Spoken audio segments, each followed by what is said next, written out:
On today's show, I have a special guest, Ryan Michler from the Order of Man podcast is here to talk about masculinity, toxic masculinity, manliness, raising sons, raising daughters, being married, how to be a better version of you. Stay tuned.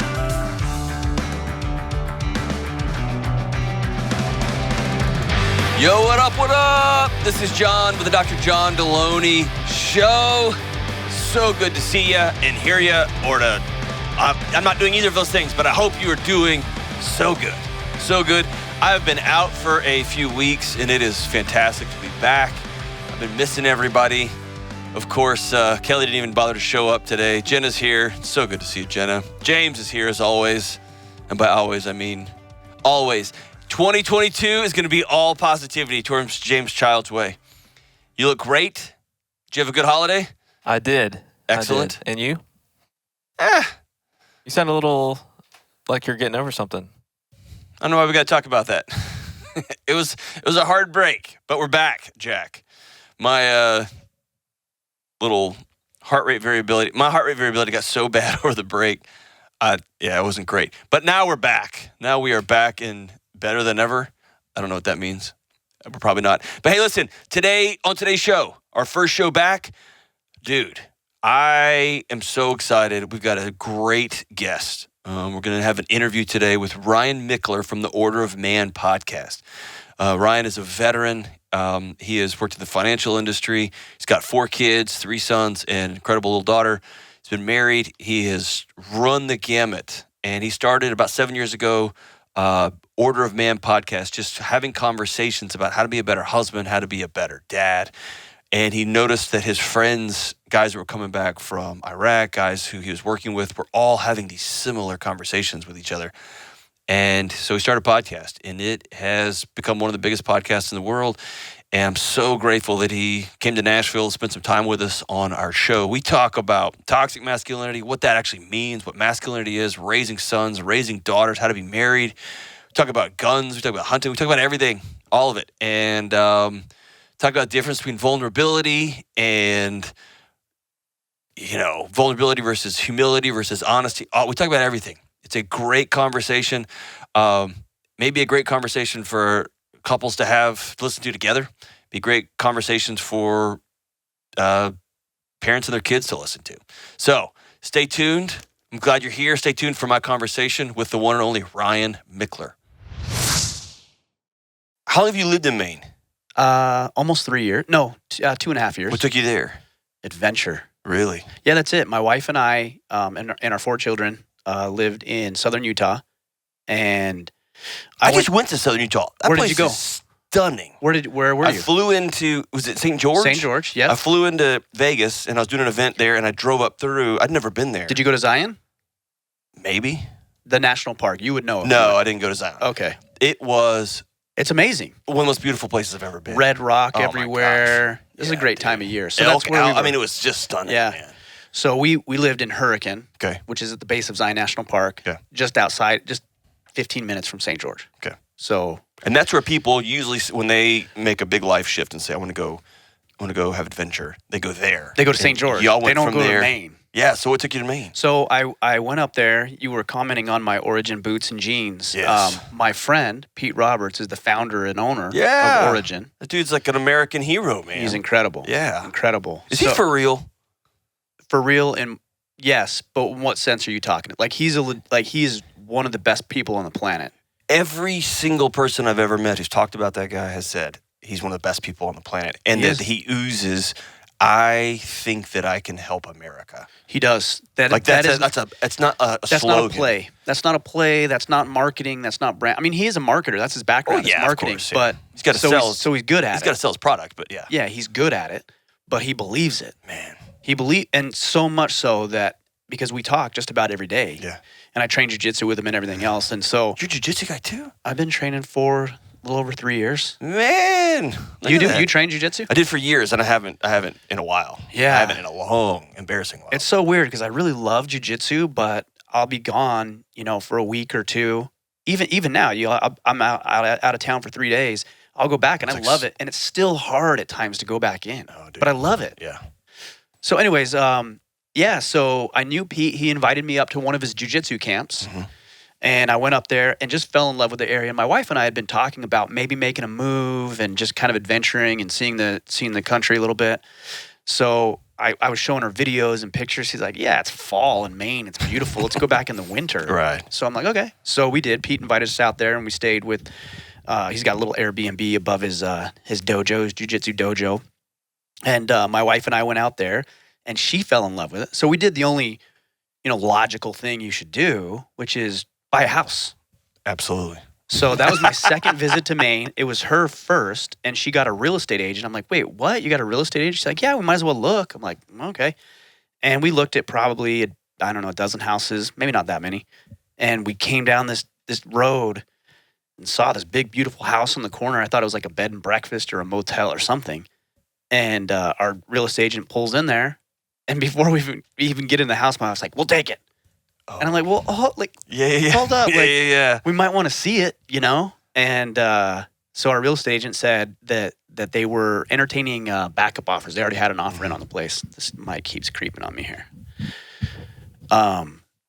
So we put a backup. So we went inside and I saw the barn. It's got this huge 4,000 or 5,000 square foot barn. And I'm like, we'll take it. Done, man. Yeah. And so we went and saw the rest of the house. And the people that owned it before us did a beautiful job remodeling it and restoring it to the way it would have looked in the early 1900s. Wow. And so, yeah, we put an offer in on it and then spent the next 6 months, getting our financial affairs in order, getting the kids packed up, getting our house packed up, and then drove to Maine. It was funny. We actually drove before we even closed on the house. I told the lady we were buying it from, I'm like, hey, we're driving. Here's when we're going. She's like, yeah, just stay in the house until we close. I'm like, I don't know. I'm like, oh, man. What if we move up here, we spend all that money and time packing, and then she backs out of the deal or whatever. And we've become actually friends at this point. With the original owner. Yeah. Wow, yeah. man. What a crazy adventure. My wife and I did something similar, not quite as crazy, but we're from Texas to Nashville. Just said, it's time. Is that right? And we've got 2 little kids, and if we're going to do it, let's do it, and let's go have an adventure. And how's it been? It's been the greatest. When was that? 4 years ago now. Okay. 3.5 years ago. Yeah, 3.5 years ago. Not too long before I did. Yeah.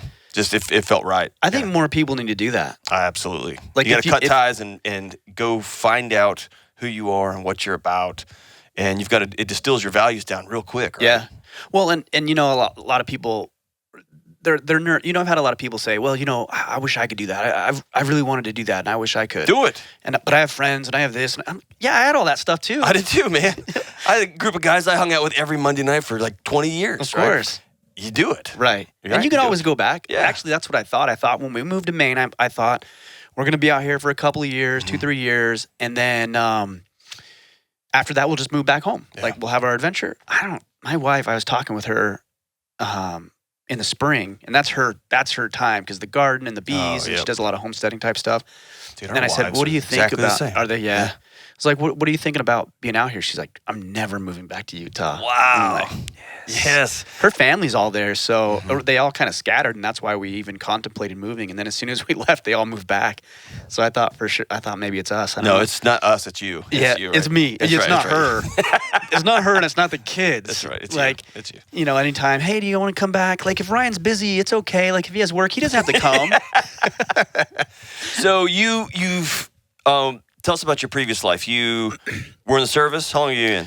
Yes, 8 years. I was in the National Guard. Okay. So I did 8 years. The last 2 years of my 8 were spent activated. I was deployed to Iraq in 2005 through 2006 in Ramadi, which is where Jocko. I know he's. Yeah. You guys did an event together. So I was in Ramadi 2005, 2006, and I was doing other stuff at the time because it was National Guard up until that workup, and I was doing retail management. Okay. So clothing, buckle, Journey shoe store. That was a mall rat. Yeah, doing all that. Very cool. I came back and changed courses quite a bit though. So you come back, and then what happens? So my wife and I, because I was newly married when I left for Iraq, I think we were married for 6 months or so. Oh wow, it was crazy. Was it a surprise deployment, or did you know it was coming? I didn't know it was coming. There was a likelihood that we would. Sure. And so my section chief calls me up. This was this must have been the day before Thanksgiving. Yeah. In 2004. Yeah, 2004. He calls me up. He's like, "Hey, we're being deployed." I'm like, "What? could you have waited a day or two to tell me? And so he's like, well, I could have, but like I felt obligated to tell you as soon as I found out. So I went. Trish and I, my wife and I, were in California at the time.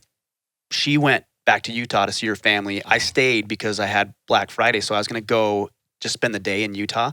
So I drove up there. We're sitting at dinner, Thanksgiving dinner, and I guess I'm off a little bit because I just get this news. I hadn't told my wife yet. And my father-in-law, no joke, says, "What's wrong with you? Did your unit get deployed or something?"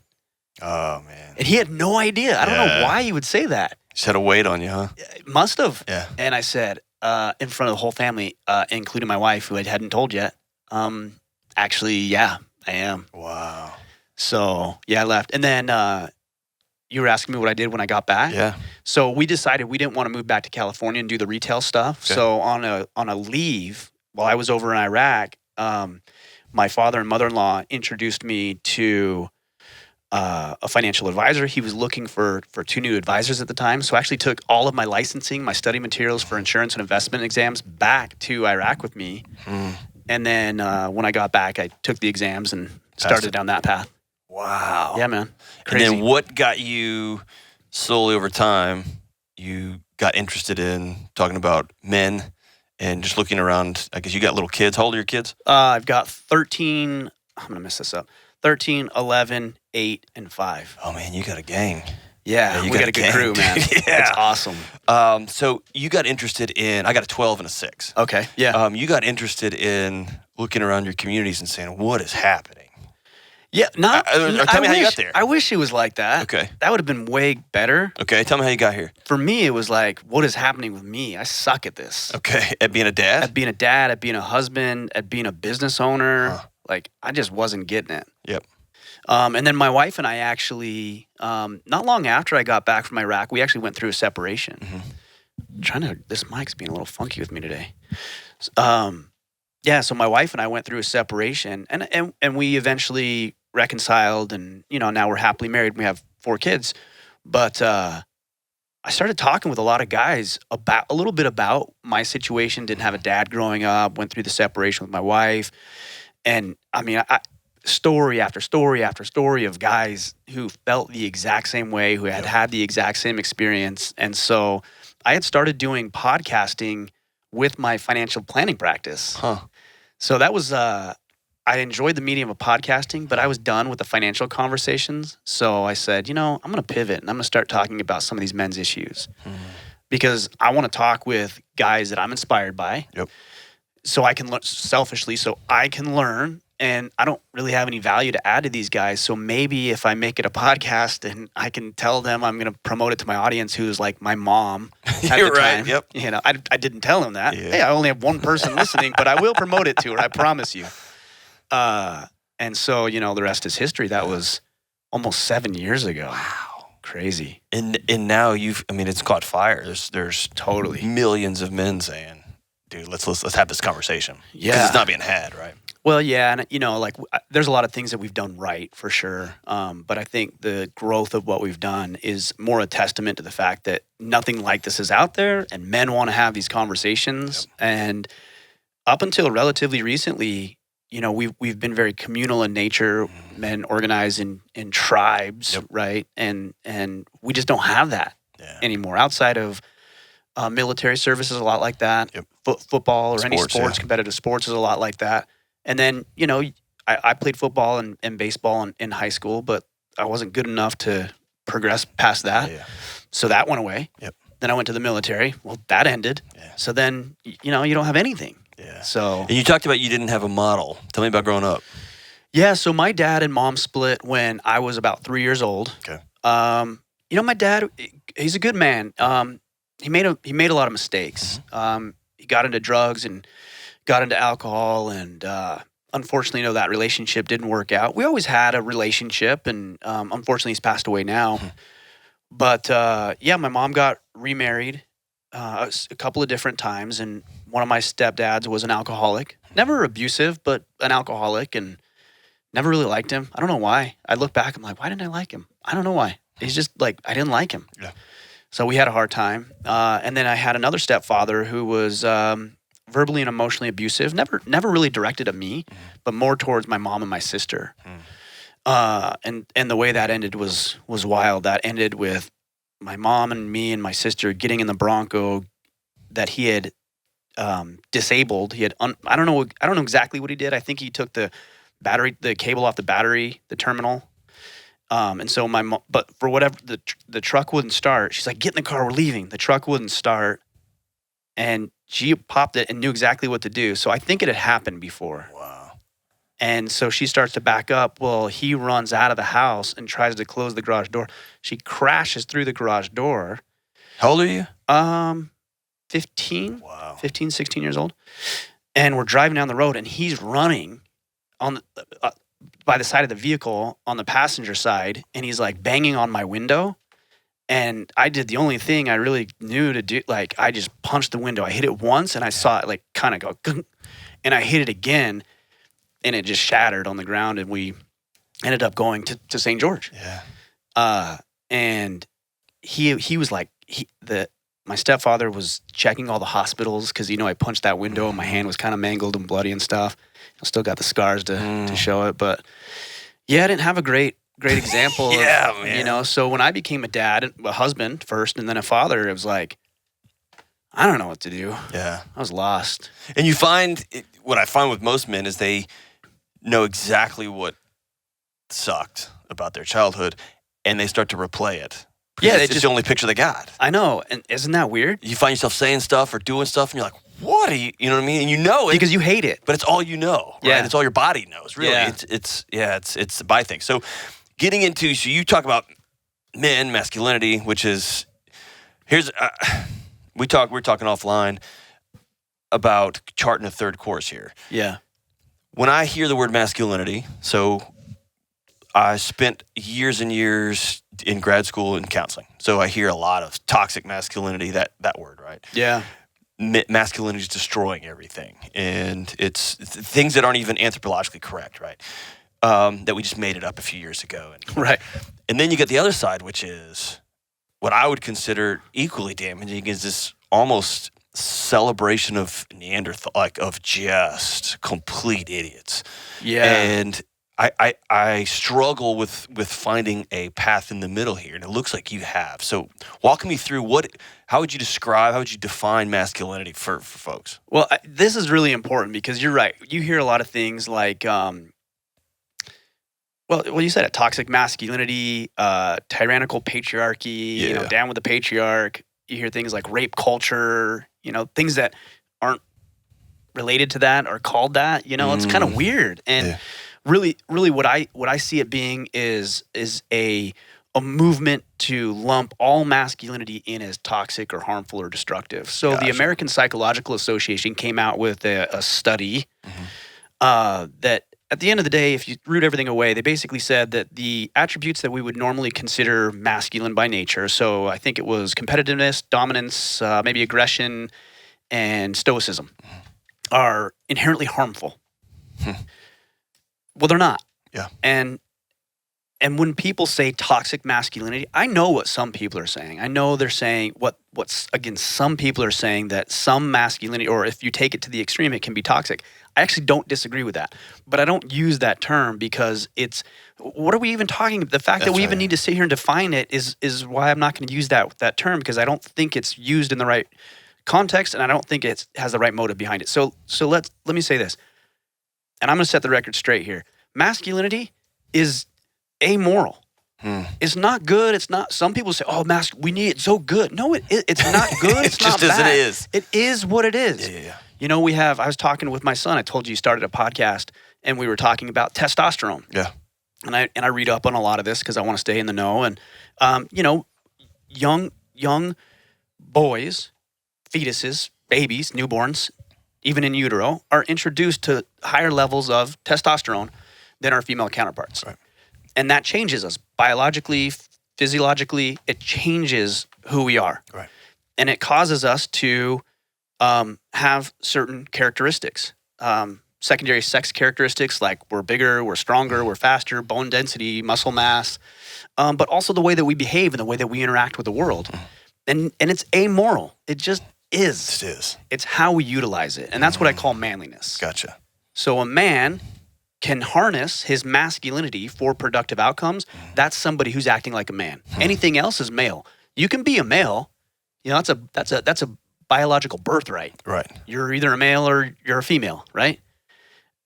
Then you have masculinity, and how you use your masculinity, those characteristics caused by the hormones flooding through our bodies, is what determine if we're being manly or not. So manly for you is not a pejorative. Manly for you is like, that is a thing to aspire to. Kind of like Yes. I hear, working with kids, there's a lot of fathers, fewer dads, right? Anybody Yes. can father a kid, Right. but becoming somebody's dad, that's a different thing, right? So there's a bunch of people who can be male. Sure. Manliness, when applied appropriately, looks like what? It's the next level. So let me say what it's not. It's Okay. not, wearing a flannel shirt and chopping wood and Disagreed. yeah. I'm not saying you shouldn't. Okay. Come on, man. It's not having a beard. Yeah. Again, I'm not saying that you shouldn't. Listen, I haven't shaved like in 11 months. This is all I got, man. It's been probably like 11 minutes for me. I was going to say, dude, you used to have this long sucker. Dude. Yeah. It looked awesome. Yeah, jiu-jitsu got in the way of that. Oh, did it? Or my beard got in the way of jiu-jitsu. Yeah. Yeah, so people say, well, it's going to the gym. And look, no.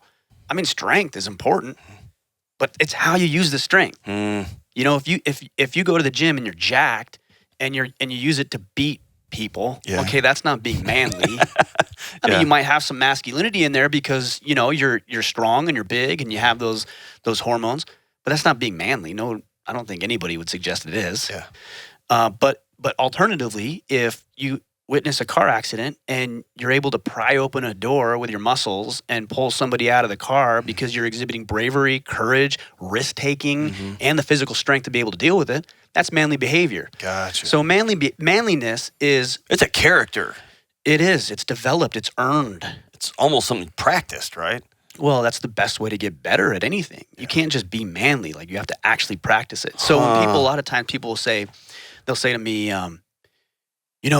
nobody needs another man to tell him how to be a man. No, that's the furthest thing from the truth. I need a picture of what this looks like. That's exactly opposite of Yes. reality. Yes. So my sons, I've got 3 sons. I've also got a little girl, and they need instruction. Yes. If they don't get it, then they have the potential of going off course. Well, see, and I'll even go one step further. They will get it.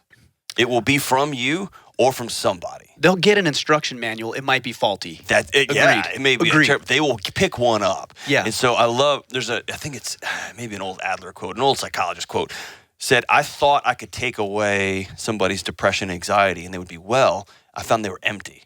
That's who they were. I had to give them tools to learn how to practice to live a life of joy, live a life of relationship, of connection, of whatever. Right. Similarly, I can choose to teach my son what a man looks like, and here's what value looks like, and here's what character looks like, or not, and somebody else will fill that vacuum. Right. And so he's going to use his masculinity for destructive For purposes. gain, yes, which becomes, becomes. But again, and destructive that's where over time. people say, well, see, that's toxic masculinity. Look, I understand what you're saying. I don't disagree, but I don't use terms that are designed or at least hijacked to paint all masculinity as toxic. That's right, and I think that's one of my core missions here is we've got to chart a third way of instead of brushing everything sideways and Right. I mean with one swipe, right? Yeah. Okay, so this is just me talking. I look back at my childhood self. My dad was a homicide detective, SWAT guy. He was a bad dude. And then he quit halfway through my childhood and became like a minister. And really? so had a hardcore dad. He learned, and my mom she didn't do no college or anything until she was in her 40s. And then now she's got a PhD. She's a professor. Really? So I grew up with this, That's awesome. with this wild set of examples ahead of me, which were great. Yeah. And I also struggled mightily with being what I would call a masculine poser. I followed Pantera around. I went to every show you can imagine. You know what I mean? I played high school football, and I joined the MMA gym, like back before. I mean, in the Ken Shamrock days, man, the OG days. Yeah. And I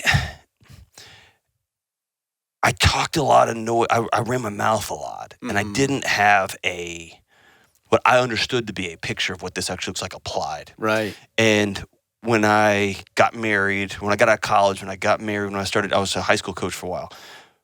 Especially had my What, you first coached kid. what? I was a basketball and track Basketball, coach. Yeah. got it. Oh, and track, okay. Let's be honest, I was a track coach and Did some I got dabbled basketball. in basketball. Yeah, I wasn't a great coach. We had a blast. It didn't make sense to me until I was staring across the table at a wife who was saying, I don't know if I can keep doing this with you. I didn't know what this was until I had a kid. And I'm 35 at this point, man. I got a doctorate. I think I'm all smart. I don't know what this looks like until I've got a child. Or maybe I was 32. So how do you bridge the gap between all of these pseudo pictures, if you will, and that application? Because, man, we have to do a better job of getting upstream and teaching people before you're staring at your child what being a man looks like. Yeah. Before you're staring at your wife. But it's almost equally challenging because you can't really know what you don't know until you're in the game, right? You can't, and that is one of the hard things. I mean, you can get out ahead of it and realize, and I think there's one key factor that really makes a male, and there's a lot of different ways that we show and exhibit it, but there's one key factor, and it's purpose, it's meaning. And that's found through service to others. So I work best in frameworks. Like when I have the framework in front of me, I'm like, got it, okay. So the framework for male to man is to protect, provide, preside. Okay. Protect yourself, your loved ones, and those who cannot do it for themselves. Provide mentally, emotionally, physically, spiritually for you and your loved ones. And then preside, to lead, to help others get to a place they could not have gone on their own. That's the framework that I use. And it's not just the framework I use. There's a book called Manhood in the Making by David Gilmour, and he researched different tribes and different cultures throughout much of time in history, and he found that all of these tribes and cultures had a striking similarity between the way they view men. What is manliness? And what he said was protect, provide, procreate. I don't necessarily agree with procreate defining you as a man, because I know plenty of guys. It's the dad-father thing, right? Well, not only that, yes, I didn't even consider that. Where I was going with it is that I know guys who can't father children biologically. They can't do it. I don't consider them less manly because they biologically or medically or physically aren't able to do that, right? Yep.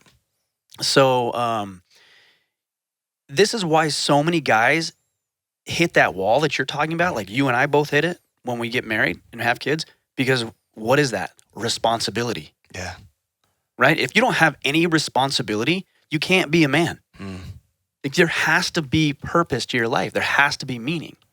And that's why we usually find it in marriage, partnership with a woman, because now we have somebody to provide and protect for, and or our children, the same thing. But you can create that outside of marriage. Absolutely. Well, and it goes back to that vacuum. If you don't create it, the world will create it for you. Yeah. Which is why you get pornography, why you got I'm in the gym every day of my life. But there's people who go in excess, right? There's every excess you can imagine, getting into drugs, alcohol, all that stuff, or people who work 90 hours a week, and we give them $1 million and call them a lawyer, but it's this, they're chasing that vacuum. Yeah. Well, let me give you a great example about like gym culture. So, you have a bunch of guys who are going to the gym. There's nothing wrong with that, by the way. Like, that's a good thing, actually. Yes. Like, we should be strong. Yes. Yeah. But if they're doing it for selfish reasons, it's inferior. It's not wrong. It's just inferior to doing it for selfless reasons. So, do you know who Tim Kennedy is? I'm sure you do. Tim's shoes. Oh, you do? Okay. Yeah. So you know Tim. Yeah. Have you had him on the podcast? No. Okay. He's awesome. They don't have that many beat buttons in there, so cool. No. He's a Texan, man. He's a good guy. He's awesome. Yeah. Right. So, the guy's jacked. Yeah. Right. He's strong. He's jacked. He trains probably every day. I actually did a podcast with him. I went down to his place, and I wanted to roll with him, but I know he was nursing a shoulder injury. Yeah. And so I didn't really push it. I didn't bring it up. And I was like, man, I hope you get feeling better next time we'll have to roll. He's like, well, why don't we do it now? I'm like, don't you have, aren't you injured? He's like, that doesn't stop me from training jiu-jitsu. I was like, oh, well, maybe I was just doing it so I wouldn't have to fight you. I'm glad to fight you one-armed. Yeah, that's right. So anyways, there's purpose behind what he does. Right. And I can't I wish I could remember. I said, what is your life's purpose, or what is your mission statement? Because he had talked about that, and he said to protect and serve or something along those lines. But it wasn't just bull crap. It was real. It was legit. Well, that's why he trains. Yep. And because there's a significant purpose and meaning behind it, it gives power to the actions that we engage in. It's deeper. It's more rich. Yep. Right? So you can have this guy who goes into the gym who just wants to look good naked. Yep. Or you can have somebody who's like, no, I want to go to the gym. I want to get strong. I want to train jujitsu. So if there ever is a situation that arises that I need to protect myself and other people, I'm capable of doing it. Like, which is the superior motive? Not by my standards. Who am I to decide and dictate what's important to you? Right. But I promise that guy who has purpose and meaning is going to find much more fulfillment in his life. Absolutely. Or I now have switched gears because I'm getting older. I want to be able to roll around with my grandkids. Right. And that starts now. Absolutely. Right? That's a 30-year game I'm playing now. And I want to be able to keep up with my son, who's a freak of nature, big and strong. And This is your 12-year-old? this is my 12-year-old. Okay. Yeah. I'm going to have to work hard now. Yeah, man. You know what I mean? And so that gives me purpose. And also, hey, can you go get a wheelbarrow of dirt for the garden for my wife? And, hey, can you help me lift this? Those kind of things are great. Right. You know what I mean? I hear a lot in culture, like I think it might have been Chris Rock. Somebody sent me a Chris Rock video, and it said he's making the joke that, you know, a woman is loved just inherently, but a man is only loved if he's adding value. And he was kind of like mocking society's perspective of it. He's not wrong. Yeah. And that's actually not bad. Like, I find value in being valuable.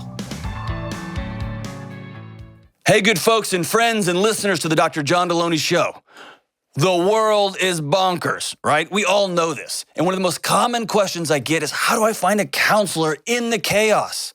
I've reached out and there's a 6-month waiting list, or I can't afford it, or they only take insurance, or I can't get off work in time to go see somebody and it's way across town. What do I do? Because I want help with my anxiety, my depression, my relationships are hanging on by a thread. I want to be a better mom. I got to process this trauma that happened to me when I was a kid. Where do I find a counselor? So I partnered with BetterHelp because BetterHelp is customized online therapy that offers video, phone, even live chat sessions, so you don't even have to look at your therapist when you're talking to them if you don't want to. I've taken away all your excuses, and it's more affordable than in-person therapy. And these are real licensed therapists. If you reach out to them, you will be talking to somebody within 48 hours. Dr. John Delony Show listeners get 10% off their first month at betterhelp.com/Delony. Please reach out if you need help. That's betterhelp.com/Delony. Talk to me about masculinity, and the buzzword of the last few years with Dr. Brown's brought it up. How do men express vulnerability and shame? Well, I don't like that word vulnerability. Okay, tell me about it. It's just a dumb, it's a dumb word. Like, why would I want to be vulnerable?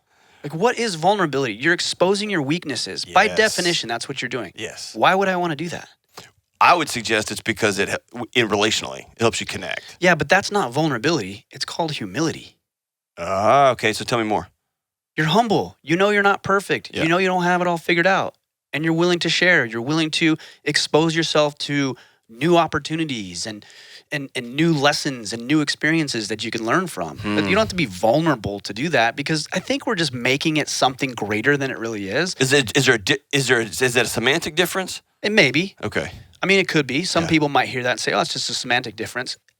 I choose to look at it that way. Yeah. Because I think vulnerability does represent weakness by definition. Yeah. And no, that's what it's me saying, you could hurt me. But Right. I'm going to tell you that I'm not being a good husband, and I'm Right. sorry. Right. And that's just being humble. Humble. Okay. Yeah. So I'm not going to, and there's also times where it's not appropriate to be vulnerable. In Ramadi, it's not helpful. Yeah, or if I'm faced with another violent encounter on the road, like I can't, hey, you know, I'm not really capable of defending myself. Can you take it easy on me? Yeah. Like, that would be okay, he's vulnerable, Right. Or I would never leave my door open in the middle of the night and not set the security alarms and not have the lights on and just say, hey, criminals, welcome. Like, that's vulnerability. Okay, but humility, on the other hand, is saying, okay, I want to defend and protect my house, if we're going to use this analogy. I want to protect and defend my house, so I need to be humble enough to know that it's not perfect, and there's areas that I need to shore up, and I need to get the cameras, and I need to replace the batteries, and this is an area that could be an actual vulnerability, so I need to be aware of that. So that's That to me sounds like integrity, being honest. Well, integrity is not honesty, though, either. What is integrity? Integrity is your thoughts are aligned with your actions. Okay. So you could be an evil son of a gun and still be in integrity. Because I'm just being who I am. Your beliefs are aligned with your actions are aligned with your beliefs. So take a terrorist, for example. Yep. Somebody who thinks that their purpose on this world is to kill innocent people who don't believe like them, Mm-hmm. and that's their world belief. That's their belief about life and the afterlife.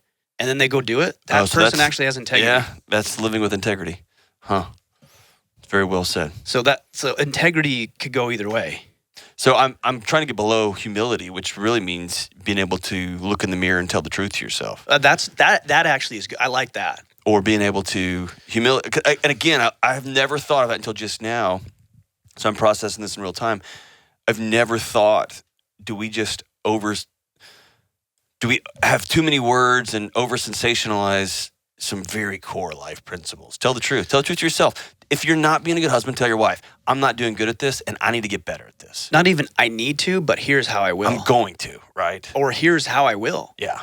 Like Here's a plan. Specific. Here's a plan. Yeah, because nobody wants to hear somebody complain, and your wife certainly doesn't want to hear her husband complain about all the crappy things he does. Yeah. What she wants is she wants you to recognize some honesty, and then what are you going to do? Right, and then actually do it. Yeah, there integrity. You go. Yeah. Huh. Okay. So the first time we were talking about hunting before the show started. Help me as just a man raising a little boy. He's not a little boy anymore. Good grief, he's a monster. Is you have a 6-year-old? 6-year-old daughter, and then a 12-year-old boy. son. Got it. Okay. Yeah.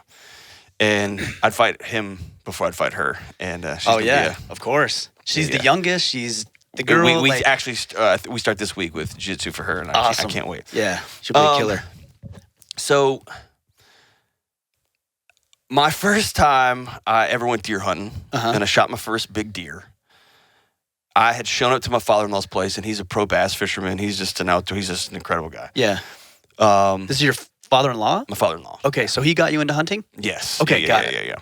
Yeah, my dad, his guns had he was a tactical ops guy, right? Yeah. And he was a hostage negotiator. Like, you only pick up guns when things are going down. Right. And just hunting didn't appeal to him. And it's kind of like the adage of it's bad, but once you're shooting people, shooting deer is a little different. It's just Right. Those are tools for work here. Yeah, right, got it. My father-in-law, on the other hand, is an outdoorsman to the T. He's incredible, man. He's an incredible outdoorsman. And I had been a grad school nerd, just nerd. I borrowed my wife's Prius and drove down to the hunting lease in Texas. Awesome. I bet they appreciated that. How old was he at the time? My son? Yeah. Probably 5. Okay. Maybe. Got it. 4. Shot an 11-point buck and shoved it into the back of a Prius take it to the first year ever. Yeah, my father-in-law was like, "This isn't cool, man." That's what he said. He's like, "It was not fair." But yeah, I've never even seen anything like it. You're ruined, man. You're ruined. The grief I took on either side of that conversation, which is, I can't believe you're out hunting. I can't believe a grown man would drive a Prius. Who was saying, "I can't believe you're hunting"?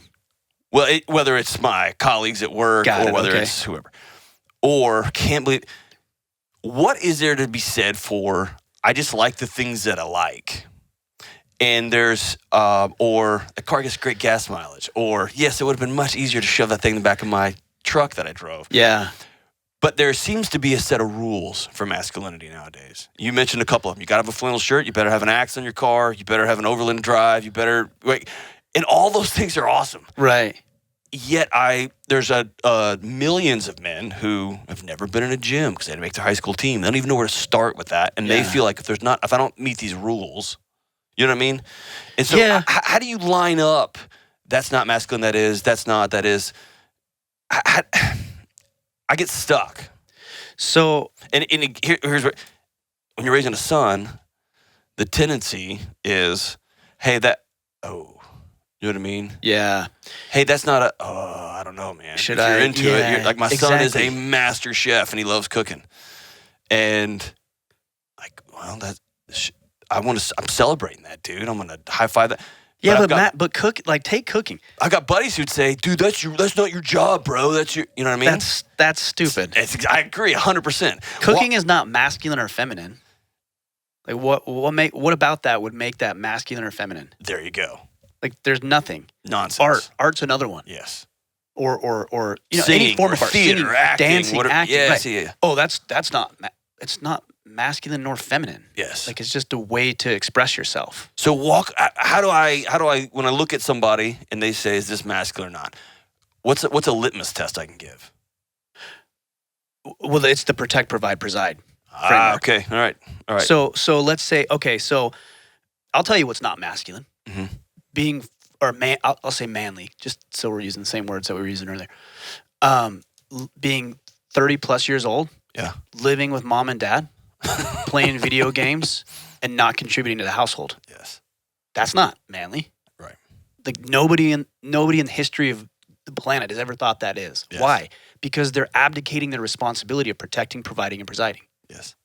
Now, let's take a I would even say that's not feminine either.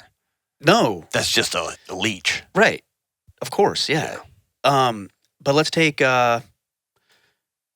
acting or cooking. Is that person protecting, providing, presiding? Like if let's say your son decides he's going to go to culinary school, he's going to start a Jude culinary made my podcast. breakfast this morning. I said, "Hey, I got out of the gym late, and I was like, hey, I need you to make breakfast." Look, he whipped it up, dude. It was He's awesome. already being manly then. Yeah. You want to know why? Because maybe he's not making money, but he's adding value to the household. Absolutely. That's manly behavior Yes. at 12 years old. And it's a gift that I give him that responsibility. Of course. Why that would he you can rob him handle. of that? That's right. Yes. Yeah. Okay, so why do we have a culture, millions of kids, that we have stolen from them? The weight of responsibility. In the old Vygotsky, it's the scaffolding. Like, I'm going to push you one step further than you think you can go because I know you can do it. You're capable of more than you are. Yeah. We've stolen from kids. Yeah, because we're weak. Why? Well, we don't care. It's Why? not, here's why. It's not that we care about our kids. I mean, we do. But that's not why. That's why we say we're doing it. You know No, we're who we doing it care for- more about? Our own little sad feelings. Yeah. Yeah. And we don't I like don't it when wanna our see my kid kids looks. suffer. Yeah. Right? Or I don't want to have that awkward conversation. I've had my 13-year-old, and you probably have experienced this too, ask me some very sensitive questions. The other night, we're just having dinner, dude. Just living her life. And my 6-year-old daughter, she's climbing into her chair. Mom, how does the boy part get in the girl part? And I was like, well, we're going to do this right now. We're doing it right now. And you know what I mean? should. Yeah, of course you should. Why would you and lie it shouldn't about even that? be a weird thing. It shouldn't. But it is because of, not because the kid doesn't know he or she is supposed to feel awkward about that. They wouldn't ask the question. They learn it from us. Right. Yes. So your kid asks you that question, and what most people will do is say, oh, well, go talk to your mom, or oh, go talk to your dad, or I'll tell you when you're older, because they aren't comfortable enough to have a real conversation that actually could have a deep and meaningful impact with your child. And somebody else will have that conversation. Oh, yeah. In not a healthy way. No. They're going to find something online, Yep. or one of their friends is going to say something in an unhealthy perspective on it. Or the number of middle schoolers we deal with sexting. And I mean, it's there, right? It's there. It's there. Yeah. So your voice needs to be the loudest voice. And you can only do that by actually using it in difficult situations. How do you recommend somebody have that? Begin. If I don't know where to begin. Just do it. Like you're talking about conversations? Yep. Just do it. Like there's no other way to, I wish there was like a formula. You know, I told you Yeah. about frameworks. Yeah. Like, oh, well, the first thing you do is you present no. Yeah. You just do it and you're going to get better at it. And so before today, I would have used the word vulnerable, and you may have used humility. What's vulnerable about that? I think what I'm getting is, I think below that, I'm going to be honest. I like that. And honest with my son might be, hey, we're going to have an awkward conversation, and I'm not going to be great at it, but I've got to be the guy that talks to you about this. Yes. That's a way to start. That's just being truthful. That's being honest. Yes. And letting him know there's not a perfect way to do this. And yes, you're probably going to you may have to go to counseling, or you're going to be telling this joke with a couple of buddies in your beers when you're in college. But we're doing this today. And you know what? He's going to look fondly on that. Absolutely, because you were honest with him. Well, and here's another example that I use is, you know, occasionally my wife will come in with the new pair of jeans on or new dress or something, and she'll say, "What do you think?" So what do you say? Yeah. Do you tell her, if you don't particularly like that, let's say, or you don't think it looks that great, do you lie or do you tell the truth? I tell the truth. I would. Yeah. Why wouldn't you? Yeah, I No, tell the it's a truth. tactful way to do it. What I usually say is if something, I say, that one's not as flattering as the other one that you bought. Yeah. Okay, but you got to tell the truth. Yeah. Because if you do on these seemingly insignificant situations, then when it really matters, she knows you're not full of crap. Well, and more importantly, when your kids are around, I believe one day when we've got special radar sensors, kids they feel dishonesty. They know when you're not telling the truth. They know. Everybody does. I agree with you. And when mom comes in with the dress and they know that whether it's minuscule eye movements or what it is, they know. And if they see you lie, they go, that's how you do that. Right. That's the model. Right. You don't tell the truth if it's going to be hard. Right. Or I can respectfully say, man, that last dress you had was incredible. This one's not as flattering. You still look beautiful. Let's get out of here. Right, let's go. Exactly. They get a model for, that's what love looks like. That's what honesty looks like. That's what respect and dignity look like, right? And that's, again, I would have used vulnerability. That's just what honesty looks like. Her saying, I'm asking you to be honest with me. She wants your opinion. And you being honest back, yeah. If you don't want my opinion, don't ask for it. There you go. Yeah, But yeah. we always laugh because there's the old adage of, how you tell a true friend is, somebody will tell you that if you have a piece of toilet paper or whatever stuck, or there's something like stuck on your face or a booger's hanging down, like a true friend will say that. We laugh about that, but that's actually true. It's 100% true. Like they're willing, in a silly situation, they're willing to make themselves uncomfortable enough because it's like, bro, you got a little... That's uncomfortable for me, right? But I'm willing to do that because I care enough about you to do it. Yes. And the furthest extreme of that is I had a couple of buddies, man, this is 16 years ago. I'd moved to a new town. My wife was going to trail 6 months later. She was finishing some research up, and we were hanging out, and I was just trying to make an ill joke, dude. I was just trying to be lame, bro. What's up, bros? Yeah. And I said something along the lines of, by the way, in this new town, man, like where's if I ever need a girlfriend or something, whatever. And one guy, he's just one of my closest friends to this day, his name's Kevin. He said, hey, you don't know us that well. So just so we can go ahead and set the record straight, if you ever cheat on your wife, you better hope to God she finds you before we do. Really? And that was just how we're laying this that's sucker awesome, out, man. right? But that's the way he lives his life is, I don't know you that well. Yeah. I'm not going to compromise who I am, my values, my purpose for some, for some dude I don't know. So just so we're clear, right? And there was an integrity there. And they would have put me in the hospital and they would have sat with me. You know what I mean? They would have brought a 30-pack and hung out in the hospital with me. And that's the kind of guys they are. But it goes back to, I'm going to tell you the truth. I'm going to be honest with you. Well, and you said integrity because they could probably kick your ass, like they said. Yeah. But there's also... It's a low bar. But there's also... he also has integrity because no man without integrity would be able to say that. That's right. Like his words and his thoughts are in alignment with his action. And so it gives him the confidence, which is earned, to be able to say something that is confrontational. Yeah. And the other beautiful part about that is I get to choose whether that's confrontational or not. And I chose to hear it as, it's a bad joke. I would never do, it wasn't even me fishing. It was me trying to do water cooler joke at my wife's expense, and that's a piss poor way to be a grown man and to show respect for my wife. Number two, he called me out. I needed to hear that. Yep. Well done. Yep. And I think I get a choice on how I hear other people, and I think we've lost that too. You hurt my feelings. No, I'm not going to give you permission to hurt my feelings. You made a statement. You don't like when we started. You said, "I think your pants are stupid." You didn't say that, but I get to choose whether I was thinking it. I get hurt. Because they're not Delta jeans, so. No, dude. I ordered some. They're like on back order till May of 2028. They're so busy. Golly, dude. Jocko, get it together. Let's go now. No, I think they'll be here in a couple weeks. But I get to choose whether you hurt my feelings or not. I'm not going to give that power away to just everybody. Right? Yeah. I'm going to hold on to it. Okay, here's what we're going to do. Let's take a break, and then we're going to come back, and then I'm going to rapid fire some questions.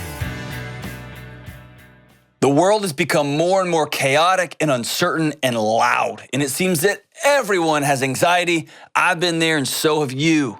It's why I wrote this small, direct, and personal book called Redefining Anxiety. In this book, I discuss what anxiety is, what it's not, and how you can get back on the road of being whole and well. Listen, you are not broken, and I'm living proof that you can get your life back. I wrote this book so everyone could read it, not just science nerds like me and my friends, and I priced it at $10 so that everyone can afford it. This little book landed on the bestseller list and is now being purchased by the case and given away in counseling offices, universities, churches, and homes across the country. I don't care if you're a teenager or an executive or a 75-year-old grandmother, this book is for everyone. So go to johndelony.com and get your copy of Redefining Anxiety today. All right, let's rapid fire. I wrote some questions down. Ready? Ready. Give me a sentence or two off the top of your head. This is so unfair because I wouldn't know how to answer. Here we go. I was like, just any random, but like, you're going to give me a prompt, right? Yeah. Okay. I'm like, Here we any go. random sentence? Men and intimacy. You want a sentence or two around Yep. that? That is tough. What is masculinity and intimacy? How do they work together? I think it's a connection. Okay. Intimacy is a connection. Yep. And it's a representation of the way that you guys feel about each other, the commitment that you have towards each other, and your willingness to express it in a healthy way that cares about her just as much as it cares about you. Can you be intimate with people non-romantically? For sure. Yeah. Yeah, I mean, there's intimate connections that aren't sexual. Yeah, right. 100%. Okay. Men and dependence. Men and independence? Men and dependence. Oh, dependence. Yeah. Yeah, you gotta eliminate that from your life. Dependence, okay. Yeah, you can't be dependent on other people and other things to solve all your problems and to cover and provide for everything that you need. Yeah. I wrote a book called Sovereignty in 2018, called Sovereignty. Mm-hmm. It's independence. That's what you should be working towards, not dependence on other things and other people. All right. Next show, we'll talk about that. That'd be great. Let's do it. Masculinity and sexuality. There's a lot of immaturity around that thought. Yeah. As I was talking with my son the other day about sexuality and sexual and body parts and things like that, he giggles and stuff. But grown men don't grow out. It's still funny. They don't grow out of I don't it. care, yeah. So I think there's a level of maturity that needs to happen there so that you can understand that being sexual, having sex is natural and healthy and good. Yeah. And we need to have healthy conversations and discussions around it. Men and mental health. I think that one's misunderstood. Tell me about it. I think a lot of times people believe that if a man takes care of his mental health, whether that's going to see a therapist or meditating or any practice that could improve his mental health, that he's somehow less manly, which is really a weird thing to How consider. does that get there? That's I don't know. bonkers to me. I don't know. I don't know why that's a sign of weakness. I mean, we talk about building our mental fortitude. We talk about building our physical body and presence. And then if somebody goes and uses a tool to help them work through some mentality stuff, some mindset stuff, or their emotions is another one, then somehow they're looked at as less manly. I actually think getting help and taking care of your mind is going to help you become more of a man than not doing it. So it's been my experience. I would rather do rounds with, maybe not now. I'm not who I once was. I would have rather do rounds with professional fighters than go sit with a trauma therapist. Those are hard. If you go do that right, there's a fortitude necessary for that. For so sure. I don't understand that. I don't get You it. take care of it, but it is what it is. But, let's not discount fighting either. No, I think there's something about the kinetic energy. I think it's very necessary. Well, and you're talking about intimacy. Yeah. When other men are pushing on each other and you're trying to hurt me and I'm trying to hurt you in a controlled environment. Right. We're learning from each other. We're connecting. I'm getting to know about you. When I train jiu-jitsu, I can know pretty quick about a person the way they train with me. Yeah, absolutely. Real fast. When somebody grabs you and it's kind of like, it's like, okay, this guy's a little passive. Like, I'm wondering is he afraid? I made is that he mistake with a incapable? guy from Brazil one time, and They were helping me off the mat. Is that After right? I woke up. Yeah. I was like, man, this guy's just, he's weak, man. Well- Well, I fell right into it, right? But there's a difference between weak and meek, right? There you go, And that's so, right. like, you can roll with a guy who doesn't have to exert all of his force against you, but Yeah. still you know. I learned. Still you real know. quick. There's a difference. I learned real quick. Yeah. Yeah. What's the difference? How do we integrate strength, power? No, you know what? I'm going to back up. Okay. We may disagree on this one. Maybe not, man. Tell me about feelings in men. This is one I talk about actually quite a bit. All right. You can't absolve yourselves of being emotional. Like, you can't, Who is this? Yes. right? Like, Yes. how is a human being not going to be emotional? But here's where we get it wrong. So let's say you're really pissed about something. Yep. And maybe you ask me a question, I just get pissed, and I like slam the wall, or I punch a hole in the wall, which I've done. Yep. We think that we did that because we're angry. No. No, those are different. Yes. Anger, response. They're not the same. You didn't do that because you were angry. You did that because you didn't know how to respond differently to the anger that you had. So I look at it like the dashboard on your car. You're driving down the road. You notice that the fuel light comes on. Do you like swerve off the road and wrap your truck around the next telephone pole that you see because you're pissed? Yeah. No. You're like, okay, something's wrong. That's the fuel gauge. I guess I better pull off and go to the gas station. Then you go to the gas station, you put the gas in, and then correct the problem, get back on the road, and you're on about your day. So emotions, all of them. There are no negative emotions. Anger, greed, jealousy, resentment, fear. Those aren't negative. They're supposed to teach you signals, something. yeah. Like what's your dashboard telling you? And then what are you going to do about it? That goes back to, man, I love that. There's a feelings don't count, get rid of them. If you have them, you're weak, or let them drive and run everything. Right. And I think both of that's more those of are- a vulnerability thing. Both of those are illnesses. Yeah.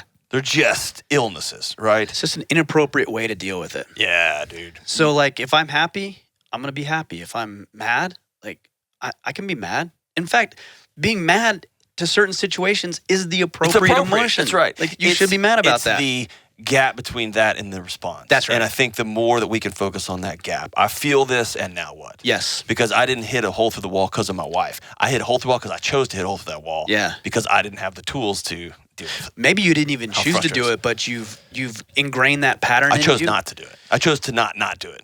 Yeah, I mean, How about that? You may not even made a conscious choice. Yeah. You may have reacted so long to certain stimulus that you're not even choosing to do it anymore. You're just, that's you. That's become you. You need to rewire that. That's right. And that's what I would say. Once you recognize I want to stop this, now it's on you to choose not to do it, which Right. is where however far upstream you got to go. All right, we got to hustle. James is in my ear here. Okay. So, and I always make James out to be the bad guy. James is incredible. James. You're a great guy. It's a new year, new me. Is that how we're going to do that? New year, new me. You're James, great. just let us roll, man. Come on, Why do you dude. got to interrupt? 'Cause- Listen, it's a good thing. I was really liking you, Ryan. Tell me about a time you've been wrong. Man.